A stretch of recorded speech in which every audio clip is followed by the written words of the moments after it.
Hi everyone, welcome back to my YouTube channel. ഇന്നത്തെ video എന്താണെന്ന് വെച്ച് കഴിഞ്ഞാൽ എനിക്ക് റീസെൻ്റ്ലി ഏറ്റവും കൂടുതൽ കിട്ടുന്ന മെസ്സേജിനെ ബേസ് ചെയ്തിട്ടുണ്ട്. അതായത്, ചേച്ചി ഞാൻ ഒരു 100 കണക്കിന് ജോലിക്ക് അപ്ലൈ ചെയ്തു, ഇതുവരെ എനിക്കൊരു ജോലിയും കിട്ടിയില്ല. അടുത്തത്, ചേച്ചി ഞാൻ എന്തോ ഒരു ജോലിക്ക് അപ്ലൈ ചെയ്തു എന്നറിയോ, ഒരു ഇൻ്റർവ്യൂവിന് പോലും വിളിക്കുന്നില്ല. അപ്പം ഞാൻ ഓർത്തു അതിനെ ബേസ് ചെയ്തിട്ട് ഒരു വീഡിയോ ഉണ്ടാക്കാമെന്ന്. അപ്പം ഞാൻ അതിന് വേണ്ടി ചെയ്തത് എന്താണെന്ന് വെച്ച് കഴിഞ്ഞാൽ എൻ്റെ പ്രീവിയസ് എംപ്ലോയേഴ്സും അല്ലെങ്കിൽ പ്രീവിയസ് റിക്രൂട്ടേഴ്സും, അത് പാർട്ട് ടൈം ജോബിൻ്റെ കേസായിട്ട് ഞാൻ പറയുന്നത്, അവരൊക്കെ ആയിട്ട് സംസാരിച്ചു. അതുകൂടാണ്ട് ഞാൻ വേറെ യൂട്യൂബേഴ്സിൻ്റെ വീഡിയോസൊക്കെ കണ്ടു കഴിഞ്ഞിട്ട് എനിക്ക് മനസ്സിലായ എല്ലാ അറിവും കൂടി കൂട്ടിയിട്ടാണ് ഇന്നത്തെ വീഡിയോയിൽ പറയുന്നത്. അപ്പോൾ എൻ്റെ ഒരു വിശ്വാസം അനുസരിച്ച് ഇത് കണ്ടു കഴിഞ്ഞിട്ട് ഇത് നിങ്ങൾ പ്രാക്ടിക്കലി യൂസ് ചെയ്യുവാണെങ്കിൽ നിങ്ങൾക്ക് ജോലി കിട്ടാനുള്ള സാധ്യതകൾ കുറച്ചുകൂടി കൂടും എന്നതാണ്. അപ്പോൾ നമുക്ക് മടിച്ചു നിൽക്കാതെ വീഡിയോയിലേക്ക് കിടക്കാം. Let's move to the video. ടിപ്സിലേക്ക് കിടക്കുന്നതിന് മുന്നേ എനിക്ക് ആദ്യം പറയാനുള്ളത് ഒരു വലിയൊരു നന്ദിയാണ്. കാര്യം പറഞ്ഞു കഴിഞ്ഞാൽ ഇപ്പോൾ നമ്മുടെ ഈ യൂട്യൂബ് ചാനൽ നിൽക്കുന്നത് 10,000 സബ്സ്ക്രൈബേഴ്സിലാണ്. എനിക്കങ്ങോട്ട് വിശ്വസിക്കാൻ പറ്റാത്ത ഒരു സിറ്റുവേഷനാണ്. കാര്യം 1000-ലെത്തിയപ്പോൾ എനിക്കുണ്ടാകുന്ന സന്തോഷമാണ് നിങ്ങൾക്കറിയാം. ഈ ഒരു ചാനൽ എന്ന് പറഞ്ഞു കഴിഞ്ഞാൽ എൻ്റെ ഇവിടുത്തെ ഒരു ലൈഫിൽ എന്താ പറയുക, സത്യം പറഞ്ഞൊരു ഹോബിയോ ഒരു സ്കില്ലോ ഒന്നും ഇല്ലാത്തൊരു വ്യക്തി എന്നുള്ളതിൽ ആകെ അറിയാവുന്ന കുറച്ച് സംസാരിക്കാണ്. അപ്പോൾ ഒരു സമയം പോക്കിന് ഇവിടുത്തെ ഒരു സ്ട്രെസ്സ് കുറയ്ക്കാൻ വേണ്ടി ചെയ്തു തുടങ്ങിയ ഒരു ചാനലാണത്.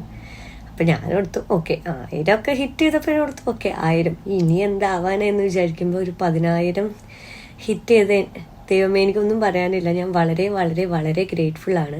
ഇനിയും നിങ്ങളുടെ സപ്പോർട്ട് ഉണ്ടാവും എന്ന് ഞാൻ പ്രതീക്ഷിക്കുന്നു. ഇതേ 2 ദിവസം മുന്നെയാണ് എനിക്ക് എൻ്റെ ഇൻസ്റ്റഗ്രാം 10K ഹിറ്റ് ചെയ്തത്.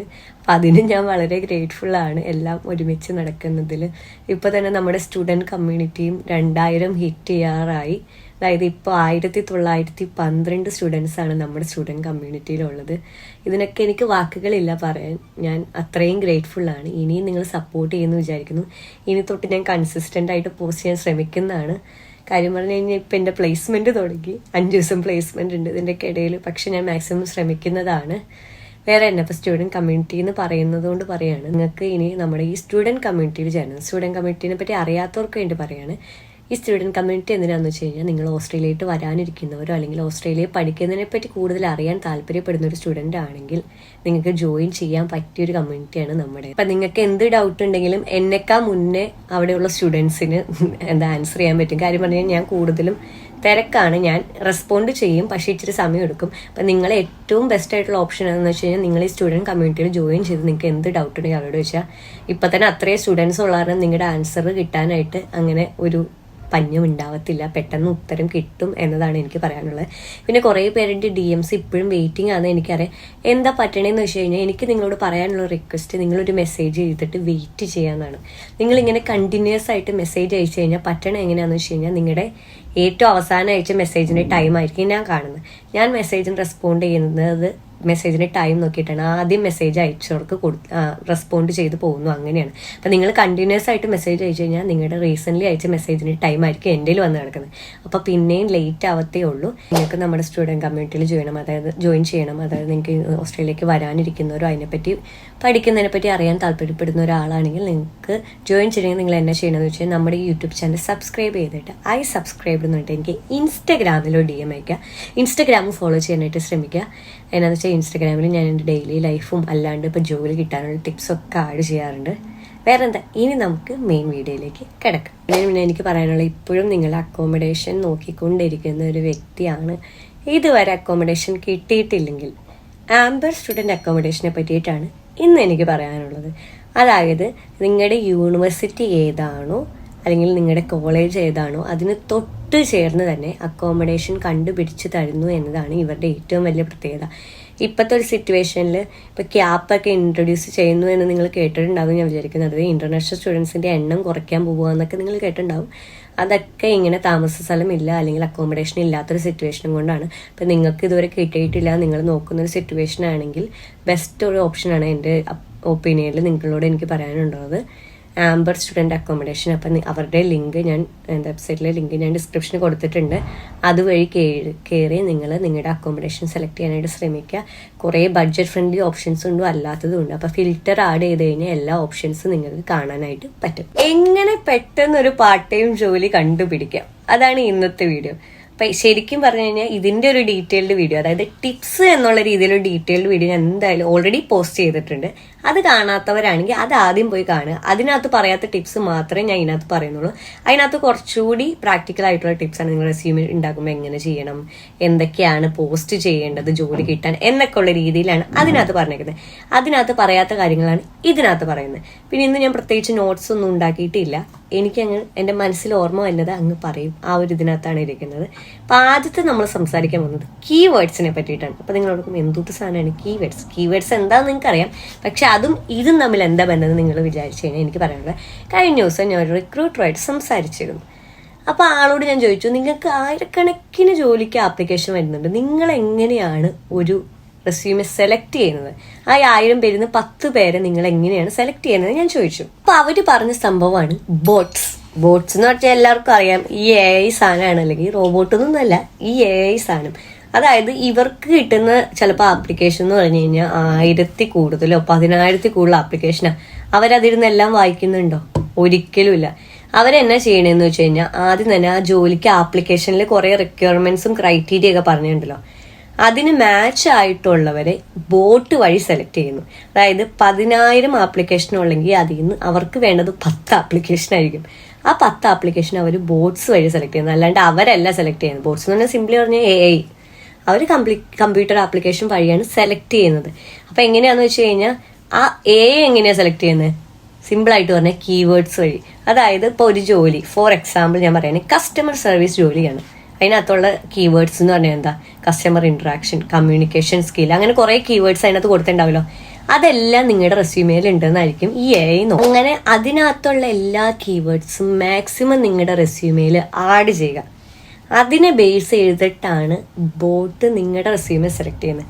അതിനകത്ത് നിങ്ങൾ എത്ര എക്സ്പീരിയൻസ് ഉണ്ടെങ്കിലും 1000 പേരുടെ നിന്ന് നിങ്ങൾ സെലക്ട് ചെയ്യണമെങ്കിൽ നിങ്ങളുടെ കീവേഡ്സ് ഇല്ലെങ്കിൽ കാര്യമില്ല. അപ്പം എനിക്ക് നിങ്ങളോട് പറയാനുള്ളത്, ഒരു ജോലി ഡിസ്ക്രിപ്ഷൻ വായിച്ചിട്ട് അവരുടെ റിക്വയർമെന്റ്സ് പ്ലസ് ക്രൈറ്റീരിയ എന്നുള്ള സംഭവത്തിൽ മാക്സിമം കീവേഡ്സ് ഒക്കെ നിങ്ങളുടെ റെസ്യൂമേയിൽ അങ്ങ് ആഡ് ചെയ്യുക. എന്നാലാണ് നിങ്ങളുടെ ഫസ്റ്റ് സ്റ്റേജ്, അതായത് നിങ്ങളുടെ റെസ്യൂമെ നിങ്ങളുടെ റിക്രൂട്ടറിന്റെ കയ്യിലെത്തുന്ന സ്റ്റേജിൽ നിങ്ങളുടെ എത്തത്തുള്ളൂ. അല്ലെങ്കിൽ പറ്റണ എന്നാന്ന് വെച്ച് കഴിഞ്ഞാൽ നിങ്ങളുടെ നല്ല റെസ്യൂമെ ആയിരിക്കും, നല്ല എക്സ്പീരിയൻസ് ഒക്കെ ഉണ്ടാവും, പക്ഷെ കീവേഡ്സ് നിങ്ങളുടെ കയ്യിലില്ല. അങ്ങനെ വരാൻ നേരത്ത് ബോട്ടിന് ഇതൊന്നും അറിയില്ല, AI ആണ്. അത് കീവേഡ്സ് നോക്കി കുറെ അങ്ങ് സെലക്ട് ചെയ്തു. അതിനകത്ത് നിങ്ങളുടെ സെലക്ട് ചെയ്യാൻ ചാൻസ് വളരെ കുറവാണ്. കീവേഡ്സ് മാക്സിമം ആഡ് ചെയ്യുക. ഓരോ ജോലിക്കും അതിനനുസരിച്ചുള്ള കീവേഡ്സ് ആഡ് ചെയ്തിട്ട് റെസ്യൂമെ വെച്ചിട്ട് അപ്ലൈ ചെയ്യാൻ ശ്രമിക്കുക. ഇനി നിങ്ങളുടെ റെസ്യൂമെ റിക്രൂട്ടറിന്റെ അടുത്തെത്തി, ആൾക്ക് ഇഷ്ടപ്പെടണം. അത് എന്ത് ചെയ്യണം? സിമ്പിൾ ആയിട്ട് പറഞ്ഞു കഴിഞ്ഞാൽ, റെസ്യൂമിൽ ഒരാൾ വായിക്കുമ്പോൾ ആദ്യം നിങ്ങളുടെ പേര്, നിങ്ങളുടെ ഡീറ്റെയിൽസ് നോക്കിയിട്ട് നിങ്ങളുടെ എഡ്യൂക്കേഷൻ പ്ലസ് നിങ്ങളുടെ എക്സ്പീരിയൻസ്, നിങ്ങളുടെ റെഫറൻസ്, ഈ 3 കാര്യങ്ങളാണ് മെയിൻ ആയിട്ട് നോക്കുന്നത്. പിന്നെ സ്കിൽസ് എഴുതാനടുത്ത് നിങ്ങളുടെ ജോലിക്ക് റിലേറ്റഡ് ആയിട്ടുള്ള സ്കിൽസ് എഴുതാനായിട്ട് ശ്രമിക്കുക. അത് യൂഷ്വലി ആരും നോക്കാറില്ല. പിന്നെ ഇവിടുത്തെ ചില റിക്രൂട്ടർ, നമ്മൾ കുറച്ചുകൂടി ഫ്രാങ്ക് ആയിട്ട് സംസാരിക്കുകയാണെങ്കിൽ, ഇന്ത്യക്കാരെ ഇഷ്ടമല്ല. ഓക്കെ, തുറന്ന് പറയുന്ന സംഭവമാണ്. ഇന്ത്യക്കാരെ എന്നല്ല, ഫോറിനേഴ്സിന് ഇഷ്ടമല്ല. ഇന്ത്യക്കാരെ ഇഷ്ടമല്ല, ഫോറിനേഴ്സിന് ഇഷ്ടമല്ല, ആ ഒരു സിറ്റുവേഷൻ. അപ്പം നിങ്ങൾ റെസ്യൂമേയിൽ നിങ്ങളുടെ രാജ്യത്തിന്റെ പേര് എഴുതാതെ ഇരിക്കുക. അതിപ്പോൾ നിങ്ങളുടെ എഡ്യൂക്കേഷൻ ആയിക്കോട്ടെ, നിങ്ങളുടെ എക്സ്പീരിയൻസ് ആയിക്കോട്ടെ, നമ്മുടെ രാജ്യത്തിന്റെ പേര് എഴുതാതിരിക്കുക. അത് എനിക്ക് പറയാനുള്ള സജഷനാണ്. കാര്യം എല്ലാ റിക്രൂട്ടേഴ്സും നല്ലവരായിരിക്കണം എന്നില്ല. ഫോർ എക്സാമ്പിൾ, നിങ്ങൾ ബാച്ചിലേഴ്സ് നാട്ടിൽ എഴുതും, നിങ്ങൾ ബാച്ചിലേഴ്സ് കംപ്ലീറ്റഡ് എന്ന് എഴുതുക, നാട്ടിൽ ഇന്ത്യ എന്നുള്ള സംഭവം എഴുതാതിരിക്കുക. അത് എക്സ്പീരിയൻസിന്റെ കാര്യത്തിലാണെങ്കിലും സ്ഥലം എഴുതാതിരിക്കുക. ഇന്ത്യ എന്നുള്ള അല്ലെങ്കിൽ ഫോറിൻ കൺട്രിയിലാണ് നിങ്ങളുടെ ഇതെങ്കിൽ നിങ്ങൾ എഴുതിക്കോപ്പ ഹംഗ്രി ജാക്സ് എവിടെയാന്ന്, ഇന്ത്യ എന്നുള്ള സംഭവം എഴുതാതില്ല. കാര്യം നമ്മൾ തുറന്നു പറയാലോ, കുറച്ച് പേര് അങ്ങനെയാണ്, അത് നമുക്കൊന്നും ചെയ്യാൻ പറ്റില്ല. പക്ഷെ നമ്മൾ നമ്മുടെ സൈഡിൽ നിന്ന് മാക്സിമം ശ്രമിക്കണം. ഇപ്പൊ റെഫറൻസ് ആണെങ്കിലും നാട്ടിലെ റെഫറൻസ് വെക്കാതിരിക്കുക, ഇവിടുത്തെ റെഫറൻസ് വെക്കാനായിട്ട് ശ്രമിക്കുക. അപ്പൊ അത് സെലക്ട് ചെയ്യാനുള്ള ചാൻസ് കൂട്ടാനുള്ള കാര്യമായിട്ടോ ഞാൻ പറയുന്നത്. അത് എല്ലാവരും അങ്ങനെയാണെന്ന് ഞാൻ പറയുന്നില്ല, എന്നാൽ കുറച്ച് പേര് അങ്ങനെ ഉണ്ട് താനും. പിന്നെ എക്സ്പീരിയൻസ്, റെസ്യൂമേയുടെ അടുത്ത് പറയാനുള്ള എക്സ്പീരിയൻസ്, നാട്ടിലെ എക്സ്പീരിയൻസ് അല്ലാണ്ട് ഇവിടുത്തെ എന്തെങ്കിലും ചെറിയ ഇപ്പോൾ വോളണ്ടിയറിങ് എക്സ്പീരിയൻസ് ഒക്കെ ആക്ടിവിറ്റീസോ, നിങ്ങൾ യൂണിവേഴ്സിറ്റിയിൽ എന്തെങ്കിലും ആക്ടിവിറ്റി ചെയ്തോ, യൂണിവേഴ്സിറ്റീസ് മെന്ററിങ് ചെയ്തതോ, അല്ലെങ്കിൽ ഇപ്പോൾ എന്താ യൂണിവേഴ്സിറ്റിയിലാണെങ്കിൽ കുറേ ജോബ് ഹണ്ടിങ് ഇവന്റ്സ് ഒക്കെ നടക്കുമ്പോൾ അതിനകത്ത് പാർട്ടിസിപ്പേറ്റ് ചെയ്തോ, അങ്ങനെ എന്തെങ്കിലും ഓസ്ട്രേലിയയിലുള്ള സംഭവങ്ങൾ ആഡ് ചെയ്യാനായിട്ട് ശ്രമിക്കുക. പ്ലസ് വോളണ്ടിയറിങ് ആക്ടിവിറ്റീസിനെ പറ്റി ഞാൻ എല്ലാ വീഡിയോസിലും എടുത്ത് പറയാറുണ്ട്. കാര്യം എന്താണെന്ന് വെച്ച് കഴിഞ്ഞാൽ, കുറേ പേർക്ക് ജോലി കിട്ടാൻ പാടാണ്. അത് കുറേ പേർക്ക് എല്ലാവർക്കും തുടക്കത്തിൽ ജോലി കിട്ടാൻ പാടാണ്. ഇവിടെ എല്ലാവരും നോക്കുന്നത് എന്തോട്ടാ ഓസ്ട്രേലിയൻ എക്സ്പീരിയൻസ്. അപ്പം അതില്ലാത്തവർക്ക് വേണ്ടിയിട്ട് ഏറ്റവും ബെസ്റ്റ് ഓപ്ഷൻ എന്ന് വെച്ച് കഴിഞ്ഞാൽ നിങ്ങൾ വോളണ്ടിയറിങ് ആക്ടിവിറ്റീസിൽ ഏർപ്പെട്ടിട്ട് അതിൻ്റെ എക്സ്പീരിയൻസ് ഗ്രാബ് ചെയ്യാനാണ്. അതിപ്പോൾ സാൽവോസ് ഉണ്ട്, റെഡ് ക്രോസ് ഉണ്ട്, വിന്നീസ് ഉണ്ട്, പിന്നെ എന്താ ഗുഡ് സാമീസ് ഉണ്ട്. അങ്ങനെ കുറേ നോൺ പ്രോഫിറ്റ് ഓർഗനൈസേഷൻ ഉണ്ട് ഓസ്ട്രേലിയയിൽ. ഫ്രീ ആയിട്ട് വർക്ക് ചെയ്ത് കൊടുക്കണം, പക്ഷെ അവർ റെഫറൻസും തരും, പ്ലസ് നിങ്ങൾക്ക് അവിടുത്തെ ഒരു എക്സ്പീരിയൻസും ആഡ് ചെയ്യാനായിട്ട് പറ്റും. കാര്യം ഇവിടുത്തെ ഒരു എക്സ്പീരിയൻസ് എപ്പോഴും വാല്യൂ കൂടുതലായിരിക്കും. നാട്ടിൽ എത്ര വലിയ ജോലി ഉണ്ടെന്ന് പറഞ്ഞാലും ഇവിടെ ചിലപ്പോൾ നിങ്ങളൊരു ക്ലീനിങ് ജോബാണ് ചെയ്തത്, പക്ഷേ ഇവിടുത്തെ ഇതിനായിരിക്കും എപ്പോഴും പ്രയോറിറ്റി കൂടുതൽ. കാര്യം അവർ നോക്കുന്ന വർക്ക് എത്തിക്സ് ഉണ്ട്. അങ്ങനെ കുറേ മാറ്റങ്ങളുണ്ട് നാട്ടിൽ അപേക്ഷിച്ച് നോക്കുമ്പോൾ. അതുകൊണ്ട് നാട്ടിലെ എക്സ്പീരിയൻസ് അല്ലാണ്ട് ഇവിടുത്തെ എക്സ്പീരിയൻസ് എന്തെങ്കിലും ഉണ്ടെങ്കിൽ മാക്സിമം ഗ്രാബ് ചെയ്യാനായിട്ട് ശ്രമിക്കും. ഇനി നമുക്ക് റെഫറൻസിനെ പറ്റി സംസാരിക്കാം. റെഫറൻസിനെ പറ്റി സംസാരിക്കുന്നത് എനിക്ക് ഒരു ക്വസ്റ്റ്യൻ കിട്ടിയതാണ്. ചേച്ചി നാട്ടിലുള്ളവരെ റെഫറൻസ് വച്ചിട്ട് കാര്യമുണ്ടോന്ന്? വയ്ക്കുന്നവരുണ്ട്, പക്ഷെ ഞാൻ സജസ്റ്റ് ചെയ്യത്തില്ല. ഇങ്ങനത്തെ റെഫറൻസ് ആണെങ്കിൽ അതാണ് എപ്പോഴും നല്ലത്. ഇപ്പോൾ നിങ്ങൾക്ക് ആരെങ്കിലും അറിയാം ഇവിടെ ഓൾറെഡി ഏതെങ്കിലും ഫാസ്റ്റ് ഫുഡ് സ്റ്റോറിലോ എവിടെയെങ്കിലും വർക്ക് ചെയ്യുന്ന ആരെങ്കിലും അറിയാം, അത് നിങ്ങളുടെ ഫ്രണ്ട്സ് ആയിക്കോട്ടെ, അങ്ങനെയൊക്കെ ആരെങ്കിലും അറിയാം, ഒന്ന് റെഫറൻസ് വെച്ചോട്ടെ എന്ന് വെച്ചിട്ട് അവിടെ റെഫറൻസ് ആഡ് ചെയ്യാനായിട്ട് ശ്രമിക്കുക. പിന്നെ റെഫറൻസ് വയ്ക്കാൻ നേരത്തെ അവരുടെ കൺസെന്റ് മേടിച്ചിട്ട് മാത്രം റെഫറൻസ് വയ്ക്കുക. കാര്യം ചില സിറ്റുവേഷനിൽ എംപ്ലോയർ വിളിച്ച് ചോദിക്കാൻ, അല്ലെങ്കിൽ റിക്രൂട്ടർ വിളിച്ചു ചോദിക്കാനുള്ള ചാൻസ് ഉണ്ട് എങ്ങനെയാണ് ആളുന്നത്. അപ്പം നിങ്ങൾ അറിയില്ല എന്ന് പറഞ്ഞു കഴിഞ്ഞാൽ അവിടെ തീർന്നു. അപ്പം എന്തായാലും പറഞ്ഞിട്ട് തന്നെ അവരുടെ റെഫറൻസ് ആഡ് ചെയ്യാനായിട്ട് ശ്രമിക്കാം. അപ്പോൾ അവരുടെ കയ്യിലെത്തി നിങ്ങളുടെ റെസ്യൂമേ അവർ നോക്കി ഇതൊക്കെ കണ്ടിട്ട് ഇപ്പോൾ റെഫറൻസ് ഭയങ്കര സ്ട്രോങ് ആയിട്ടുള്ള പോയിന്റ്. നല്ല ഓൾറെഡി വർക്ക് ചെയ്യുന്നപ്പോൾ നിങ്ങൾ ഫോർ എക്സാമ്പിൾ ഹംഗ്രി ജാക്സിൽ വർക്ക് ചെയ്യുന്ന ഒരാളെ അറിയാം, ആ ഹംഗ്രി ജാക്സിൽ നിങ്ങൾ അപ്ലൈ ചെയ്യുമ്പോൾ കിട്ടാനുള്ള ചാൻസസ് വളരെ കൂടുതലാണ്. അതായത് നിങ്ങൾക്ക് എപ്പോഴും ഒരു പടി മുന്നിൽ ഓപ്പർച്യൂണിറ്റി കിട്ടും അങ്ങനെ വരാൻ നേരത്ത്. അപ്പം അത് കഴിഞ്ഞിട്ട് നിങ്ങളുടെ റെസ്യൂമേ സെലക്ട് ചെയ്തു, അടുത്തത് നിങ്ങളുടെ ഇൻ്റർവ്യൂ ആണ്.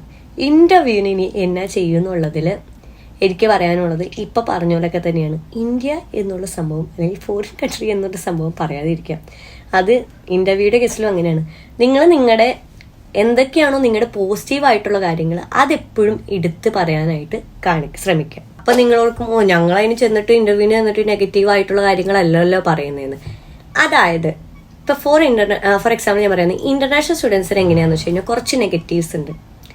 അതെന്തൊക്കെ രീതിയിലാണെന്ന് വെച്ച് കഴിഞ്ഞാൽ ഒന്നാമത്തെ അവരുടെ വർക്കിംഗ് അവേഴ്സ്. അവർക്ക് വേറൊരു ഫുൾ ടൈം വർക്ക് ചെയ്യുന്ന ഒരാളെ അപേക്ഷിച്ച് വർക്കിംഗ് അവേഴ്സ് കുറവാണ്. അത് നിങ്ങളുടെ നെഗറ്റീവ് സൈഡാണ്. അതുകൂടാണ്ട് ഇൻ കേസ് നിങ്ങൾക്ക് വണ്ടിയില്ല, നിങ്ങൾ പബ്ലിക് ട്രാൻസ്പോർട്ട് യൂസ് ചെയ്യുന്നത്, അത് നിങ്ങളുടെ നെഗറ്റീവ് സൈഡ്. അപ്പം നിങ്ങൾക്ക് പോസിറ്റീവായിട്ടുള്ള സൈഡ് കുറേ ഉണ്ടായിരുന്നെന്ന് വെച്ച് കഴിഞ്ഞാൽ നിങ്ങളുടെ ഫ്ലെക്സിബിലിറ്റി. നിങ്ങൾക്ക് നൈറ്റ് ആണെങ്കിലും കുഴപ്പമില്ല, വർക്ക് ചെയ്യണതിന് കുഴപ്പമില്ല. അപ്പോൾ ഓവർ നൈറ്റ് തന്നാലും ഞങ്ങൾ വർക്ക് ചെയ്യും. അപ്പം നിങ്ങൾ തൊട്ടടുത്താണ് താമസിക്കുന്നത്, നിങ്ങൾ തൊട്ടടുത്താണ് താമസിക്കുന്നത്. അപ്പം നിങ്ങളുടെ പോസിറ്റീവ് സൈഡ് നിങ്ങൾക്കറിയാം. അതുകൂടാണ്ട് നിങ്ങളിപ്പോൾ ഫോർ എക്സാമ്പിൾ വേറെ എന്താ പറയുക, നിങ്ങൾക്ക് ഒരു ഫീൽഡിൽ എക്സ്പീരിയൻസും ഉണ്ട്. അപ്പം നിങ്ങളുടെ പോസിറ്റീവ് സൈഡ് എന്താണോ അതൊക്കെ ഇൻ്റർവ്യൂവിൽ എടുത്ത് പറയാനായിട്ട് ശ്രമിക്കുക. അതാണ് എനിക്ക് ഇൻ്റർവ്യൂയുടെ കേസിൽ മെയിനായിട്ട് പറയാനുള്ളത്. അപ്പം നിങ്ങളുടെ മെയിൻ എയിം ഇൻ്റർവ്യൂവിലെന്ന് വെച്ച് കഴിഞ്ഞാൽ അവരെ ഇമ്പ്രസ് ചെയ്ത്, ആരാണ് റിക്രൂട്ടർ അവരെ ഇമ്പ്രസ് ചെയ്യാന്നാണ്. അപ്പം നിങ്ങളുടെ കഴിവുകൾ, നിങ്ങളുടെ സ്ട്രെങ്ത് എന്താണോ അത് മുന്നിൽ വെച്ചുകൊണ്ട് വേണമായിരിക്കണം അവരുടെ അവർ മെയിനായിട്ട് കാണുന്നത് നിങ്ങളുടെ സ്ട്രെങ്ത് ആയിരിക്കണം. അപ്പം നിങ്ങളുടെ ചെറിയൊരു വീക്ക്നെസ് ഉണ്ടെങ്കിലും അത് നോട്ടീസ് ചെയ്യാതിരിക്കാൻ പാകത്തിന് നിങ്ങളുടെ സ്ട്രെങ്ത് നിങ്ങൾക്ക് പറഞ്ഞു കൊടുക്കാനായിട്ട് നിങ്ങൾ അത് പറഞ്ഞ് അവരെ ഇമ്പ്രസ് ചെയ്യിക്കാനായിട്ട് പറ്റണം. അപ്പം നിങ്ങളുടെ എന്തൊക്കെയാണോ, ഇപ്പോൾ ഫോർ എക്സാമ്പിൾ നിങ്ങളുടെ റെസ്യൂമേ ആണെങ്കിലും നിങ്ങൾ പ്രീവിയസ് എക്സ്പീരിയൻസ് ഉണ്ടെങ്കിൽ അത് നിങ്ങൾ എടുത്ത് പറയാനായിട്ട് ശ്രമിക്കുക. എല്ലാ സ്ഥലത്തും അവർ നോക്കുന്ന പ്രീവിയസ് എക്സ്പീരിയൻസ് സിമിലർ ഫീൽഡിലാണോന്ന്. അപ്പം ഞാൻ പറഞ്ഞിട്ടുണ്ട്, നിങ്ങൾ ഓരോ ജോലിക്ക് അപ്ലൈ ചെയ്യുമ്പോൾ അതനുസരിച്ചുള്ള എക്സ്പീരിയൻസ് ആഡ് ചെയ്തിട്ടുള്ള റെസ്യൂമേ ആയിരിക്കണം. അതുപോലെ തന്നെ ഇപ്പോൾ നിങ്ങളൊരു സ്ഥലത്ത് വിളിച്ചു കഴിഞ്ഞ് കഴിഞ്ഞാൽ അത് റിലേറ്റഡ് എക്സ്പീരിയൻസ് ഉണ്ട് എന്നുള്ള രീതിയിൽ അവരോട് പറയാനായിട്ട് ശ്രമിക്കണം. അല്ലാതെ എക്സ്പീരിയൻസ് ഉണ്ട്, നാട്ടിൽ വേറെ ഏതോ ഒരു ബന്ധമില്ലാത്ത എക്സ്പീരിയൻസ് പറഞ്ഞു കഴിഞ്ഞാൽ കിട്ടാനായിട്ടുള്ള ചാൻസ് വളരെ കുറവാണ്. അതൊക്കെയാണ് എനിക്ക് പാർട്ട് ടൈം ജോബിനെ പറ്റിയിട്ട് ഇന്നത്തെ വീഡിയോയിൽ പറയാനുള്ളത്. ഇനി എനിക്ക് പറയാനുള്ള കാര്യം, ഇൻ കേസ് നിങ്ങൾ ഇതിന് മുന്നത്തെ വീഡിയോ കണ്ടിട്ടില്ലെങ്കിൽ ഞാൻ ഡിസ്ക്രിപ്ഷനിൽ കൊടുത്തേക്കാം, അതെന്തായാലും പോയി കാണാം. അത് വളരെ ഹെൽപ്ഫുൾ ആയിരിക്കും. അത് ഞാൻ കുറേ കാര്യങ്ങൾ പറഞ്ഞിട്ടുണ്ട്. അത് ഫേസ്ബുക്കിൽ പോസ്റ്റ് ചെയ്യുന്നതായിക്കോട്ടെ, ഫേസ്ബുക്ക് ഗ്രൂപ്പ്സിനെ പറ്റി ആയിക്കോട്ടെ, വോളണ്ടിയറിങ്ങിനെ പറ്റി ആയിക്കോട്ടെ, അങ്ങനെ കുറേ കാര്യങ്ങൾ പറഞ്ഞിട്ടുണ്ട്. അതെന്തായാലും പോയി കാണാം, അത് വളരെ ഹെൽപ്ഫുൾ ആയിരിക്കും. വേറെ എന്നാ, 10K വളരെ നന്ദി. ഇനിയും സപ്പോർട്ട് ചെയ്യുക. ഇനി കാണുന്നവരെ എല്ലാവരും ഹാപ്പി ആയിട്ടിരിക്കുക. ഇനി കാണുന്നവരെ ബൈ ബൈ, ടേക്ക് കെയർ.